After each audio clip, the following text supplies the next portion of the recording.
Добрый день, уважаемые абитуриенты. Я, Жилко Елена Павловна, являюсь старшим преподавателем кафедры информационных технологий. И вас познакомлю по вступительному испытанию «Основы информатики и ЭКТ».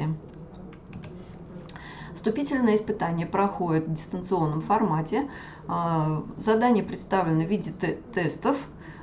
Включает в себя 25 вопросов, и основные разделы – это информационно-коммуникационные технологии, основа теории информации и информационных процессов, основа математической логики.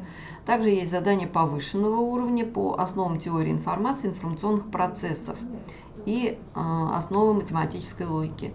Длительность испытания 60 минут. Вы можете набрать максимум 100 баллов, но минимальным проходным является 40 баллов. Дистанционная форма сдачи предполагает, что вы по электронной почте получаете логин и пароль, и в дальнейшем будете заходить на сайт именно под этим логином и паролем. Перед каждым экзаменом вам нужно сфотографироваться и прикрепить фото, цветное фото, где будет видно ваше лицо, и главный разворот паспорта с фотографией и вашей фамилией, имя, отчество. Время, отведенное на прохождение экзамена, ограничено, напоминаю, 1 час, и на это дается всего 1 попытка. Инструкцию по сдаче вступительных испытаний, также получение пароля вы можете найти в личном кабинете абитуриента в разделе «Нормативные документы». Расписание вступительных экзаменов будет представлено, оно уже есть, наверное, это на сайте приемной комиссии. В разделе «Бакалавриат и специалитет» вы находите, его можете найти.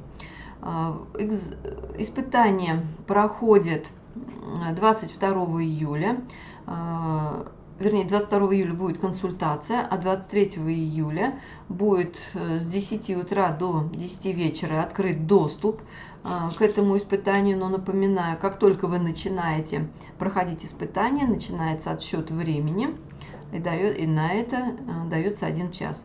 Если по каким-либо уважительным причинам вы не можете в основной день сдать экзамен, то для этого есть резервный 25 июля, и время, видите, ограничено с 10 уже до 5. Программа вступительных испытаний также имеется на сайте приемной кампании. Здесь вы ее можете найти. Она имеет перечисленные размеры. Здесь все подробно расписано, вы можете с этим познакомиться. Разделы. Также имеются разобранные примерные задания по всем направлениям.